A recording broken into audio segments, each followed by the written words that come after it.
back to my channel. So today's video is going to be the ride or die tag. I know that this has been circling around YouTube since Jaclyn Hill did hers. It's been a very popular tag.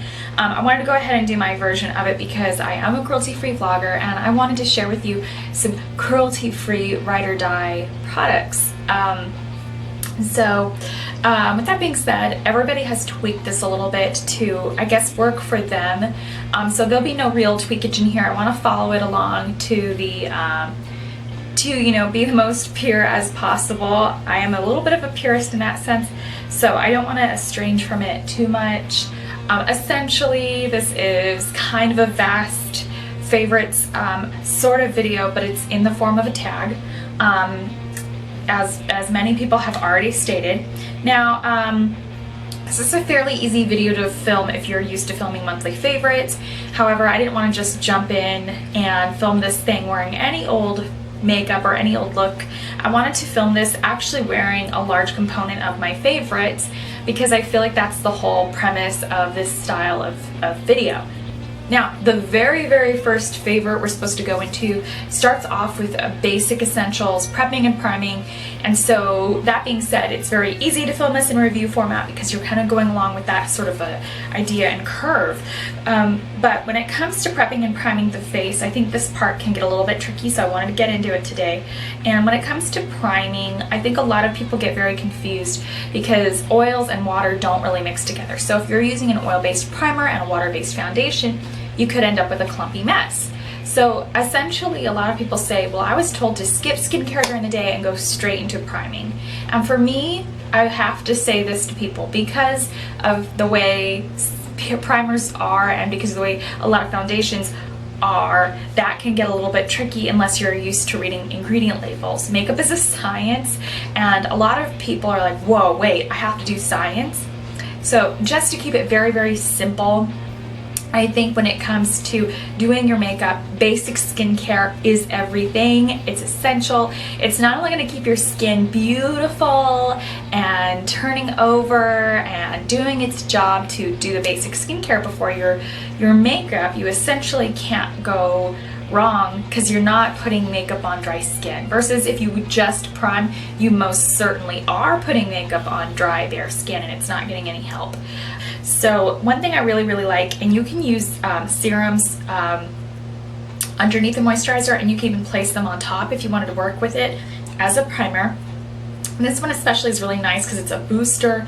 It's got SPF 30 in it. It's unscented, so it can be worn alone or under makeup or as a protective property. So really great skincare product that's going to protect your skin from the sun, and you can put it underneath or on top and it won't disturb the moisturizer. So this is really great if you want to rock it as a primer. So I highly recommend the Andalou Naturals Do-It-Yourself Booster SPF 30 Facial Serum, unscented, age-defying. It has SPF 30 in it. Now, I've only been kind of trucking along ever so gently these last couple weeks with the Stemology Cell Renew and Vire Exposed Repair and Restore Cream. And what I really like about it is that it is so thin. It's all vegetable. Doesn't have like a glycerin base to kind of hold it together. So it does have kind of a strong fruity smell. So like if you're sensitive to that, or you have morning sickness or something associated with foods or all that stuff, I don't know if this will be the cream for you because it does have a strong natural smell, but if you have very sensitive skin, you might really like it. It's a resurfacer, so it's a little strong, but it's a really good basic moisturizer if you hate really sticky, like tacky skin. And I did switch brands over. I no longer have to work for the Louder family, but we are selling, and just with a disclaimer, this is a brand that doesn't test on animals as an individual unit whatsoever. It's all fairly natural, but it does have preservatives in order for it to, have a longer shelf life. But it is the Bare Minerals Primetime Brightening Foundation Primer, and these are nice because they are silicone free. But like I said, as a disclaimer, its parent company is Shiseido. So the next one is foundation, and I have the Kat Von D Lock It Foundation, and I have the shade number 44, Light 44. the shade is irrelevant, just get whatever works for you. But I love the new design of the packaging. It keeps it safe, it keeps it hygienic. This extra, I guess, glass, or not glass, but plastic silicone kind of thing protecting the foundation capsule inside keeps the foundation fresher and nicer longer. So this is, it has like a double liner now for a reason. It is full coverage.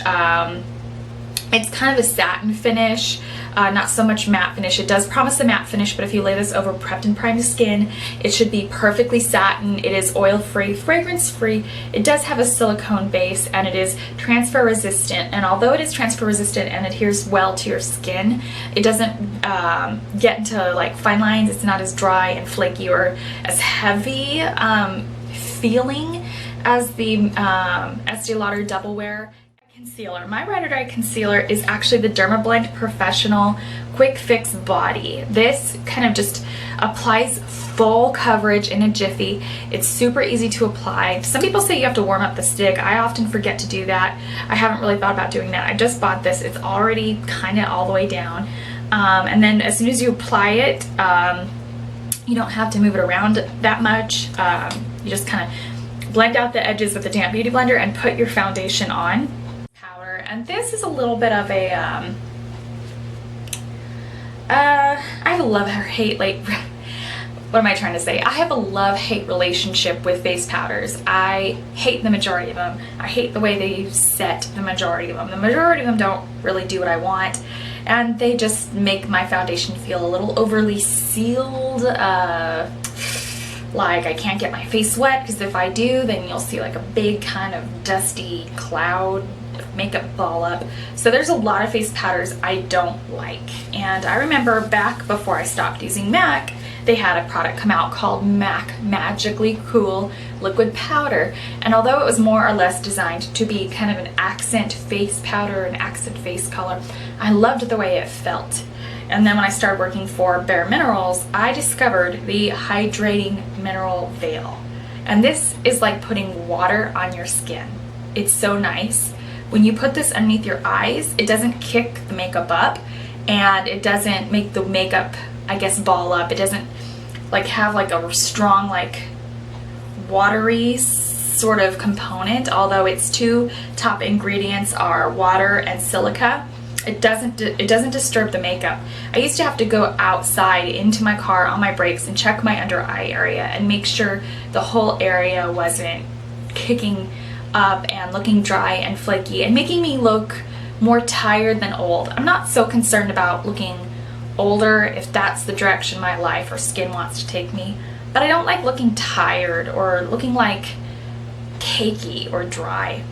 And this hydrating veil, it's not only easy to put on, it's fun to apply because it feels so good. And it doesn't leave a gross kind of like flashy look to the face, even though it does have quite a lot of silica in it. This is very forgivable compared to a lot of silica powders. It feels very light, it just absorbs nicely. And I've typically been, I guess, a little afraid of using silica powders because I hate that dreaded flashback. Under eye setting powder, I think when you start to see signs of aging, you don't need a specific powder just for underneath the eyes. Sometimes the less crap on the face, the better. And so for all over the face, once again, Hydrating Mineral Veil. Is blush, and my favorite Ride or Die product is the Sweethearts Perfect Flush Blush in Sparkling Bellini. Although this is new to me in color, the formulation is anything but new to me. These don't oxidize, they last a long time. You basically have 3 colors, which I religiously always swirl to get that perfect baked kind of flushed look. Today I'm actually wearing Beach Peach just because it went better with the look. But since I grabbed this one, this has definitely been my Ride or Die. I pretty much wear this consistently, and I never ever get tired of it. I think I've had it for like 2 or 3 weeks now, and it's not too glowy, not too sparkly. Next category is bronzers. So I decided my Too Faced Sun Bunny bronzer. I think I've had about 3 variations of this, whether it's you know, in that funny compact with the highlighter, the blushy thing, and the bronzer, or if I've had it in palettes, like this one is like from the carousel set from Christmas. I've had so many variations of Too Faced bronzers. And aside from Chocolate Soleil, which isn't my favorite, they don't disappoint me. Now, I know a lot of people have opinions. They want their matte bronzers. For me, because I think I'm fair and I'm very cool toned, I hate that very serious looking, very orange bronze look that like something like Benefit Hoola will give me, or Too Faced Chocolate Soleil will give me. It's just so... It takes a long time to blend out matte bronzer, and I feel like with a face powder, I don't want it to be orange, I don't want it to be harsh, I don't want it to be unforgiving. I want it to become one with the skin, and I do like a glowy look, and although I'm not saying that I can't take the shimmer down a notch, sometimes I do want to take the shimmer down a little bit a notch, but it's nothing a little matte pressed powder couldn't fix if you were to apply that all over your face. But as far as just like looking nice in most lighting, I definitely have to say I like a little bit more of a softer pressed powder, even if it means it's a shimmer. So Sun Bunny from Too Faced is my time. Of course, my favorite is the Becca Shimmering Skin Perfector pressed in the shade Moonstone. I know a lot of people are, you know, absolutely love Champagne Pop. These, and I'm not saying that there's anything wrong with the formulation of Champagne Pop, because I could see where a lot of people would have issues with any of them in general, because they do, you have to use them they're very soft powder, so you have to be very careful using them because they can get away from you super fast. I've already hit pan in mine before I really like learned the best way to use this. So definitely use it with a very soft brush, apply with a light hand. These are very soft focus finish blushes, but they do leave a very radiant glow. Just something to consider when buying something like this is that YouTubers do use very bright lights when filming, so everything seems to look brighter on camera. So if you get this home and it looks very soft, you're not applying it wrong. Just use sparingly and it should last quite a while. These are expensive. They are more expensive than most foundations I buy currently. So, you know, just be gentle and know that these look very beautiful in the sunlight and under bright lights. But when you're applying them, you may not necessarily see them until you get out in the sunlight. Then you might feel like you have too much frost, too much glitter on your face. So, you know, not everything is as it seems on camera. Let's definitely have to go to the Too Faced chocolate bars. So I decided to pick one, and my favorite was the Too Faced chocolate bonbons.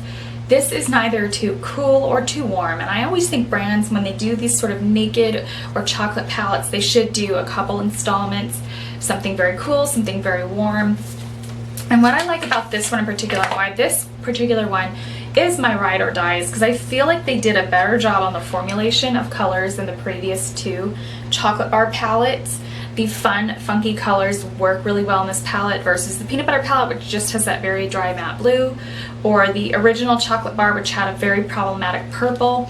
This one seems to be their best yet, because the majority of the colors work very beautifully. Purples are always hard to make, but you can make this work, and it does look very, very beautiful, even if you don't get the most optimum pigmentation. You have a good matte color, you have a good shimmer color. It's just very balanced. You have a nice warm tone color from Bordeaux, makes the eyes pop. You have quite a few fun transition colors, some darker than others. You have some good accent colors, some good deep colors. You have some good cool toned silvers, a good fun, you know, kind of a fun teal that leans a little bit on the blue, or even, you know, can be toned down with like a good gray.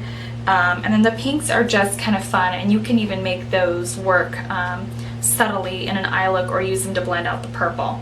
So, and Sprinkles is one of my favorite shades in this whole palette, believe it or not. So I think this is by far their best variation of chocolate bar because of formulation, blendability, colors, and what else was I going to say about it? You have a lot of options, and it's both cool and warm, so very well rounded. The ride or die for my mascara, my current mascara, I would have to say is my Soap & Glory Thick and Fast Mascara. And as far as being comfortable and everything is concerned, this has been my go-to.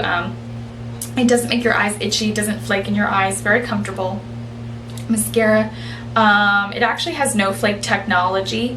It's supposed to be very plumping and volumizing and make your lashes look super full and false.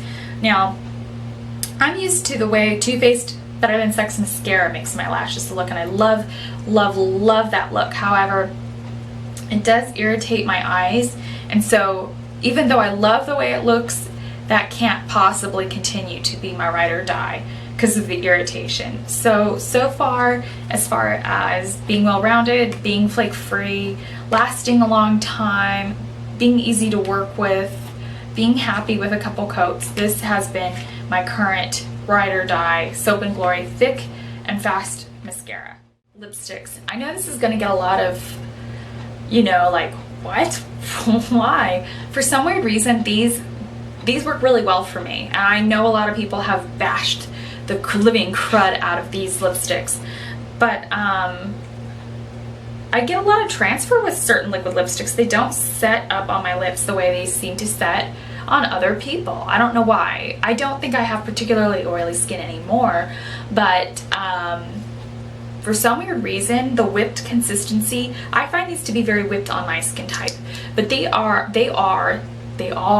the Anastasia Beverly Hills liquid lipsticks, and my ride or die shades go-tos are Dolce, which is a creamy coral, and Crush, which is like a pinky beigey style color. Now, I am wearing an Anastasia Beverly Hills today, and I did opt for something a little bit more fun.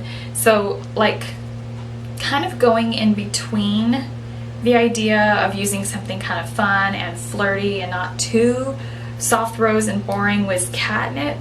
So this is like a fun color for a good subtle look because it does kind of brighten up your skin tone. But for like a good everyday, I really, really like Crush and Dolce, with Catnip being somewhere in that top three. Dye tag, there is a lipstick and a liquid lipstick option. I hardly ever reach for regular lipsticks anymore just because they don't wear as long, and I'm constantly talking to people for my job.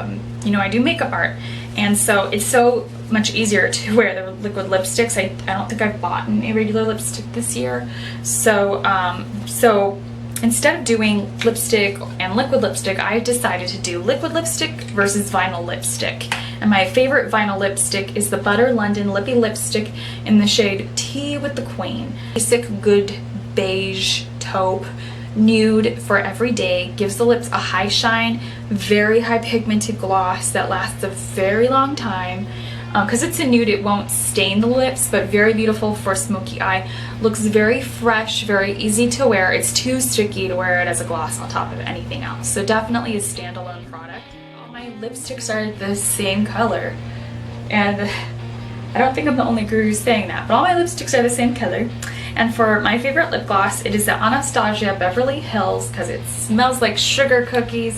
And I gotta love this doe foot applicator. You gotta love this doe foot applicator. Look at that doe foot applicator. It's so thin, so cute, so precise. And my favorite ones are, of course, the shine ones, because why else would you buy a lip gloss if not for that bedazzled effect? But my favorite one is Sunset Strip, and if you're a Californian, your fave should be too. I'm just joking, but this is a really great nude, especially if you're someone like me who likes those warm nudes or those. My favorite lashes definitely have to go to Ardell. I love anything from the Wispy collection. I'm currently wearing the 600s today, which are a little bit more spidery, a little bit more fun. But if I had to get something that wasn't a pro item or wasn't sold at Ulta, if it was drugstore exclusively, it would be anything from Kiss. And I really love these double styles as well. They're really a lot of fun with a rich smoky eye. These are actually a very similar price point. I actually think the salon ones are more inexpensive. I love red cherries too, and I love red cherries. If you're on Madeline.com, there's actually better deals on lashes. But if you had to go to a mainstay store, these two. I have nothing against the idea of putting setting spray on your face. If it works for you, that's great. I'm more of a hydrator. I love to put hydration sprays on my face. So if I have to refresh my face, it would be with a toner.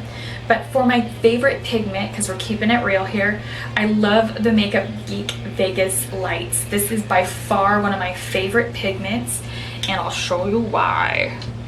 Look at that coppery, like, oh my god, fun. And it's actually got It's kind of like a MAC Crushed Metal Pigment. It actually has more glitter than it has base, so it's a little cray-cray, but it's a whole lot of fun in that cray-cray. So that is my favorite pigment, Vegas Lights. And that concludes my ride or die tag. I surely hope, I surely do. See you guys in the next video. Thank you for watching this one. All my favorites will be down below, and it'll be listed in the same order as Jaclyn Hill's, with a couple of adjustments. Next one. Thank you for watching.